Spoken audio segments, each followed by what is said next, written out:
How's everybody doing? Awesome. Okay.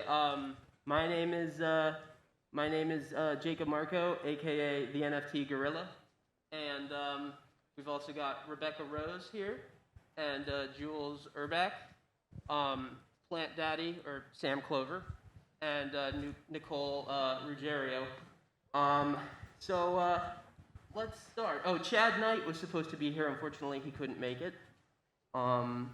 So can we go 2 slides to my slide?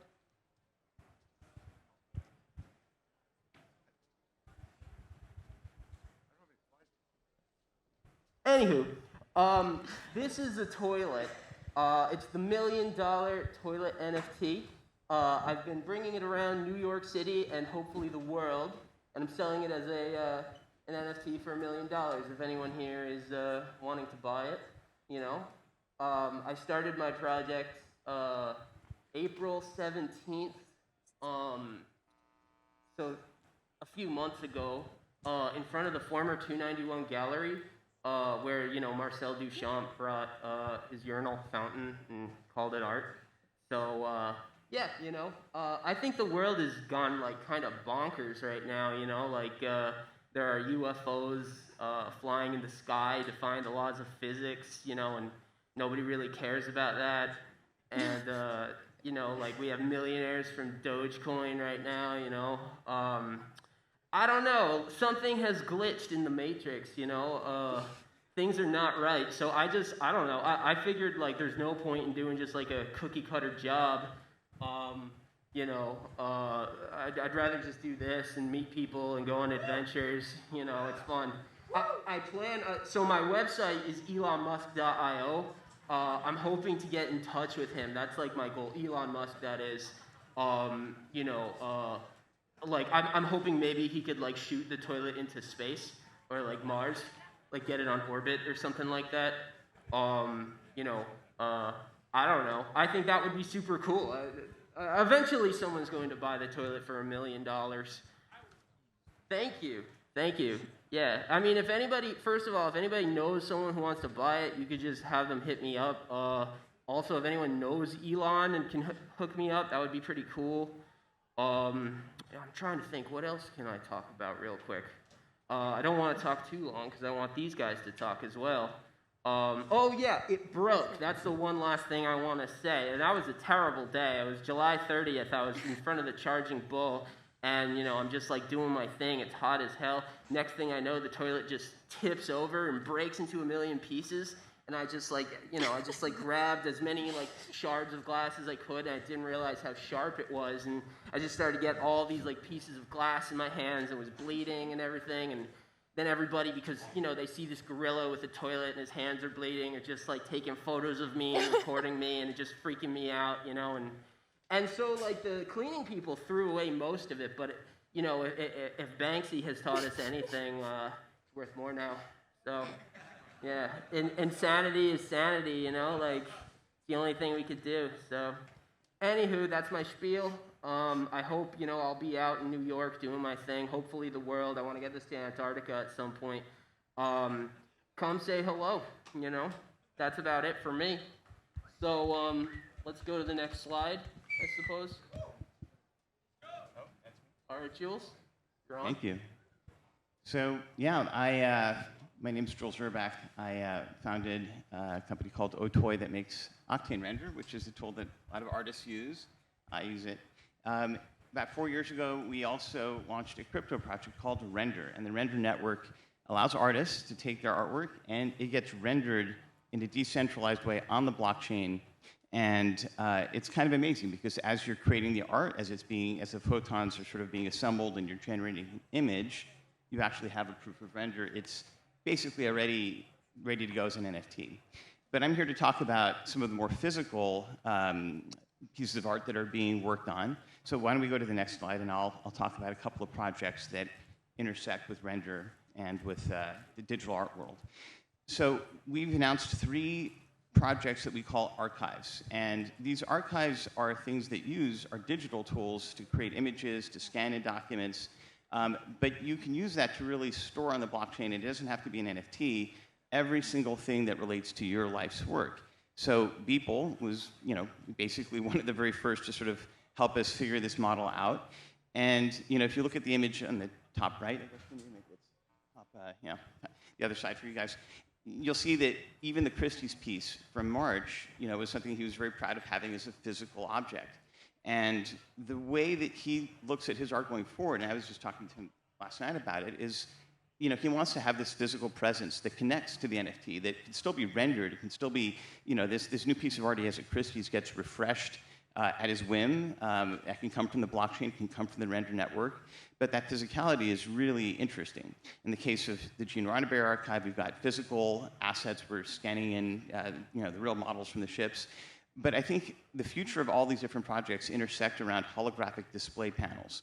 They were just shown live a couple of months ago, and they're very expensive, but they'll come down in price, and they'll work just like a 4K or 8K panel. And I'm pretty sure that Beeple's future physical work, the Starship Enterprise at the Smithsonian, one day these things will all be displayed holographically. And I do think that the future of the metaverse and NFTs isn't all through glasses. It could just be holographic displays. So very excited about that future and happy to be a part of that.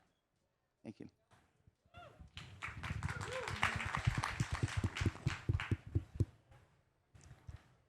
So that's us then. Is it us? Hello. Oh, cool. I'm gonna stand because I'm a very nervous person and I like walking around. I'm Nicole Ruggiero and I'm talking with also Sam Hello. Clover, aka Plant Daddy. Hello. I am a 3D artist and I make work about the internet culture, online communication, stuff like that. And today we have a few things we want to talk about, but the first thing is digital identity. So a lot of my work has to do with digital identity, and I think it's really interesting how in the beginning of the internet, we really, it was like really anonymous, right? Like we had screen names or just numbers or whatever. And then we went towards Facebook, where our identities became really public. And yeah, I think people lost a lot of trust because our information was getting sold. And all of this is just like coming full force. Like everyone's like trying to, I don't know, to be anonymous and like that. yeah, there was a huge rejection of So- that public identity. So I think we're really in this in-between time where people are trying to figure out, like, do I want to be anonymous? Do I want to be public? Do I want a mixture of both? I like used to be really public, and now I'm kind of like, I don't know if I like want to do that anymore. I should have like, there's value in like having an online identity too. Yeah, and like now there's also this like huge need for artists and like avatars and creation of avatars and so just kind of seeing that bloom has been really cool, and that part of the internet kind of start to grow has been really, really awesome. But Yeah, I don't know. Do I have another slide on here, or is this like the only one? These are a couple pieces. This is Escapism Room, and this is called Tears in the Wind. Like, this has to do with escapism during the pandemic, and this has to do with like augmented reality, which is like a huge component of digital identity. Is there a slide after this, or is it just? Yeah. Okay. So. This is like my Crown series, which has to do with avatars, and I decided to focus on like how avatars have been given so much value recently because of like what we just talked about with the rejection of like public identity. So each one of these focuses on a different emotion. So yeah, and then we wanted to talk about also how we met. yeah, so we actually met on a shill thread, like in February. And so that's just kind of like snowballed into this amazing thing, and like now we're like basically just like we're together, like we're partners. Yeah, and we're partners. Starting a studio together, Yeah. 3D animation studio, which is like I don't know how many lesbians own a 3D like animation studio, but it's pretty niche thing.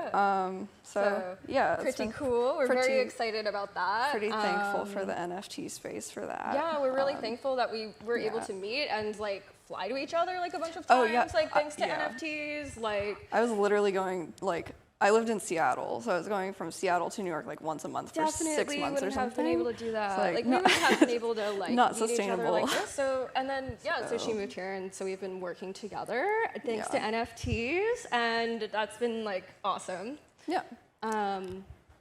Can we skip over a few slides just to get to hers yeah, really I think quick? mine's at the end. Over Rebecca's, and then we'll go back. Don't look at these. Okay, so this is her work. Yeah, so I just kind of do like globby creatures, flora and fauna that kind of just trying to express my own human emotions in a different, more, abstract way. But yeah, I don't know. I am looking to get more into like avatar, like not necessarily like a 10K profile picture. But we do have some collectibles coming out. Yeah, in we have January. collectibles, but not that many of them. Yeah, they're more unique, so that's coming out. But yeah, this is my work. This is just 2 pieces. I like to keep like my concepts pretty private and let people have their own like experience with my work because She's always like rejected public identity. yeah, like I've never had like my real name on like any art socials or anything like that. Yeah, so some people.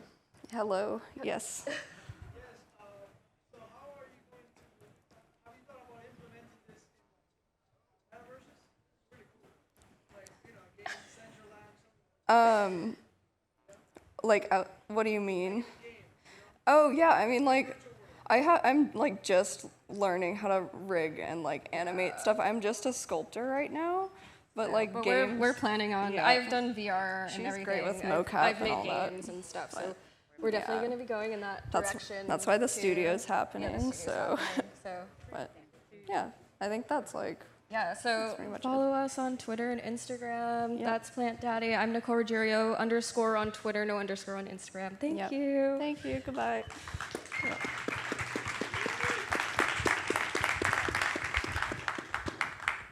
I guess that leaves me. Fabulous people in the wings, if you could go back.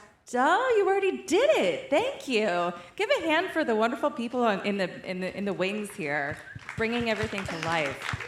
Thank you, guys. All right, GM, fellow, and I say this with great endearment, fellow NFT big brains and degens. It's good to be in this beautiful city of New York with all of you, and next year we'll all be attending this conference in the metaverse, let's face it. Woo! So I'm Rebecca Rose, an exhibition curator and hologram artist in this space who has exhibited NFTs at the Miami Bitcoin Conference, the Blockchain Center of New York, Soho House Hong Kong, Stratosphere Beijing, here at the exhibition conference itself, courtesy of Searchlight, and upcoming at Art Basel Miami Beach. And I almost came here as a hologram. Oh wait, I did. Just a moment.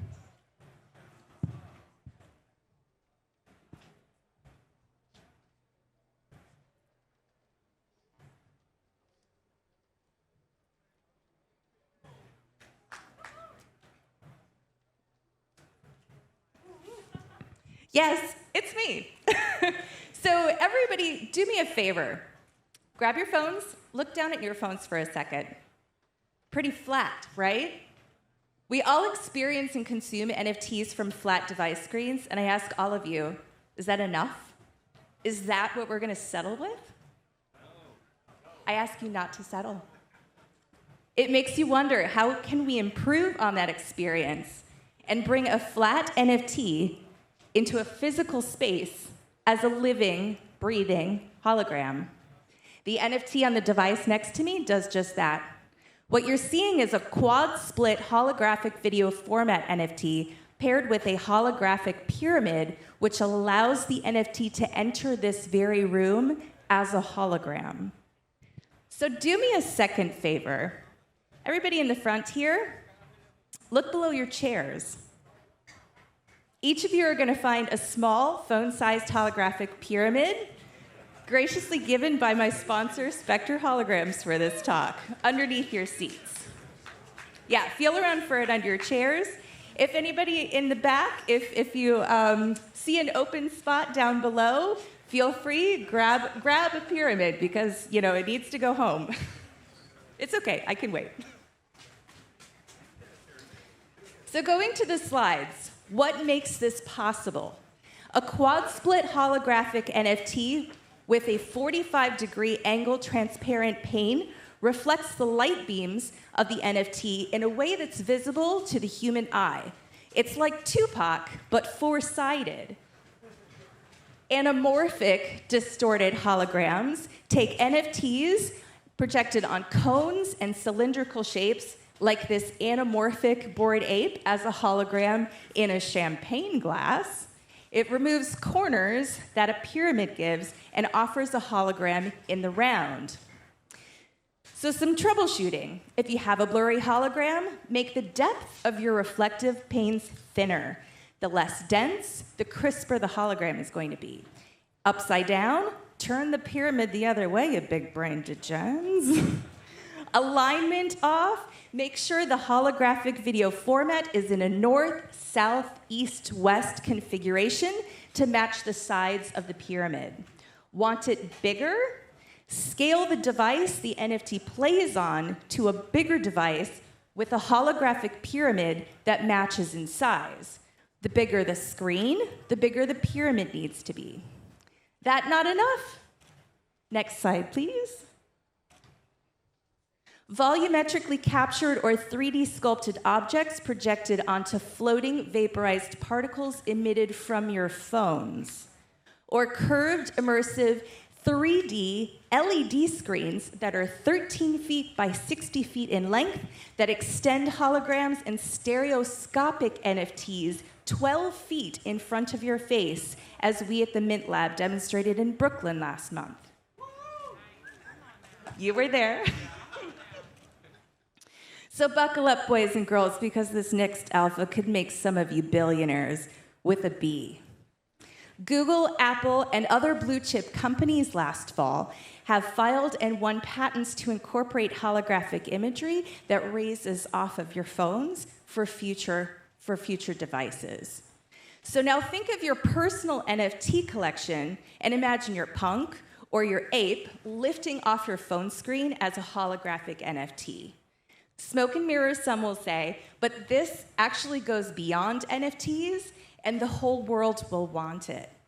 Imagine buying anything off the internet if you can view that object in 3D holographic form off of your phone instead of a flat JPEG.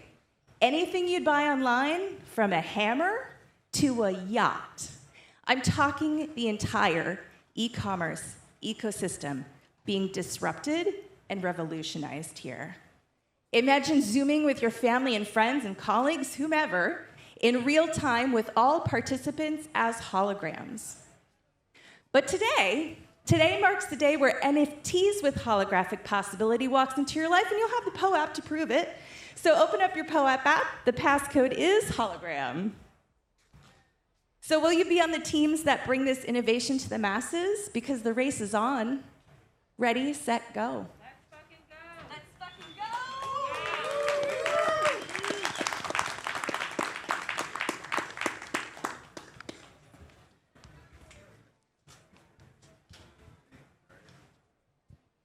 Hello. I guess we've got a little bit more time. If you want to do like questions, maybe? Does that sound good? Yeah. Cool. Does anyone have any questions about anybody's work or anything? Has anybody put an offer in on your toilet yet? Yeah, actually, someone did like legitimately offer me $5,000, but I just like can't negotiate. You know what I mean? Get the domain if you buy the toilet? I'm sorry? You get the Elon Musk domain if you buy the toilet? Oh, no. No, If you accept, you have to pay the gas fees. Oh, that's quite okay. I mean, you know. I mean, here, just FYI also, I'm not selling the toilet. You know, I'm selling the NFT of the toilet. So, although if somebody like says like, hey, I'll buy the NFT of the toilet for $1 million, with the condition they get the toilet, then I suppose I'll give it to them as long as they can, you know, keep it safe, you know, because I haven't really done a good job of keeping it safe anyway. So, Oh, also, one more thing. On one of my slides, I just wanted to mention, originally I was writing Elon a letter at the website just to explain to him everything, and I was calling it a manifesto, But too many people were like, "Hey Jacob, don't call it a manifesto because it comes off relatively like Unabombery." So like that's really not the vibe that I want to give off. So yeah, I just wanted to throw that out there. I'm sorry. Yes, I want to the 3D artists. You guys are awesome. I want to say, love your work. Thank you. I was curious, do you work with, I guess, traditional artists? Because my platform, we have some artists of color that have some great work, but they're not 3D artists. I know it would fit into that space. So, curious that you guys work with like traditional artists to help them get their art to be, I guess, 3D. Yeah, I have a Discord server that like helps a lot of people who, it's not like an NFT thing, it's like just to help younger artists or up and coming artists who are interested in 3D or advanced like 3D artists. If you want to hit me up on Twitter, I can definitely get you connected to that. I love providing resources for people. Thank you. Of course. I got a quick question for Sam. What software do you use? Hello. Primarily ZBrush, which is like sculpting software. Then from ZBrush, I texture in Substance Painter, and then use Cinema 4D and Octane, which, yeah, to render. And yeah, so dance around those like four, and then like sometimes do post, or most of the time do post work in Photoshop just to clean stuff up. So yeah, that's the workflow. And also more recently, you guys tried Render, right? Yeah, I did. Yeah. And It was great, honestly. Like, really, really loved it. blockchain making art for artists. It's pretty great. All right, so also for the 3D artists, if you were to export it, what kind of file format would you be able to export your art in? And have you ever hinted on like a 3D art piece other than just a 2D form? If so, what platform? Yeah, we made a GLB actually together. I got hacked actually, like like a few months ago or something. It was terrible. So that got compromised, but it was on Hen, and it was pretty successful. And we're in the middle of making another one, but we're also in the middle of like doing 200 things. So the doing more 3D oriented stuff is really cool. Yeah, GLB is the format though. Yeah. Like yeah. Yeah, I mean, also that, we have two things on Render where if you're rendering the image, the actual 3D project file is on chain, so that essentially gives you not just a proof of what the image, how it was created, but you can also turn the render job into an NFT, so the ability to re-render that image, securely is there. And then we're also working with some artists to take their living Unreal Engine metaverse worlds and stream those into a web page. We've been teasing that tech for a while. So that's a way to get real 3D art into various different, formats on the blockchain and into an NFT. That sounds really cool. I have a question for 3D art. You said about creating a collection of 10,000. If you had the experience of doing it, yesterday we released something called Shader Earth, which is a 3D generative art tool for no code, so Blender and so on. So I'm interested to know if you had any experience.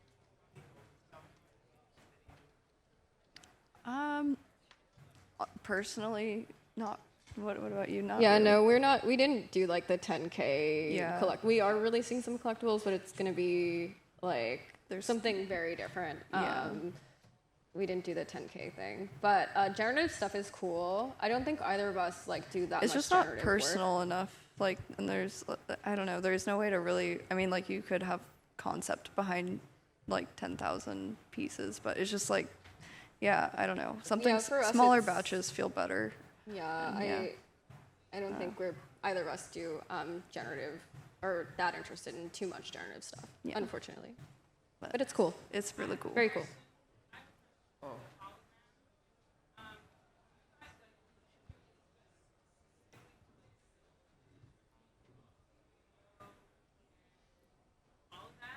Yes. For the bigger holographic panels, same thing. 160 to 120 frames a second on those display panels.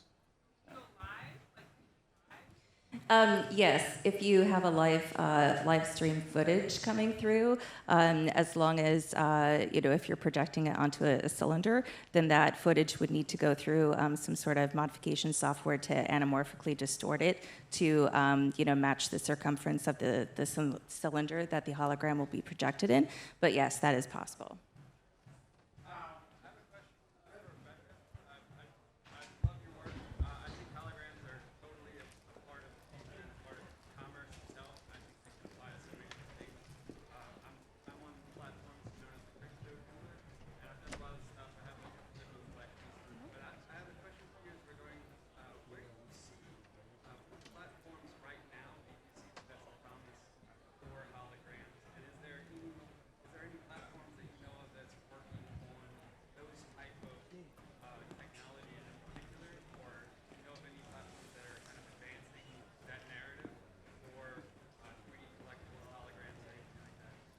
I would say super rare. I would say Illa Space as well. I've just joined the panel, just volunteered myself. I just wanted to, this is amazing. Who would have thought at the Palladium we would be sitting here talking about NFTs, blockchain, crypto, 3D, AR, VR, holograms, with an ape sitting next to us. But anyway, thank you guys so much. This panel is so rock and roll. I love you guys. So please give it up for this team of amazing creators. So while they're taking the toilet off the stage, who would have said that, huh? Thank you guys.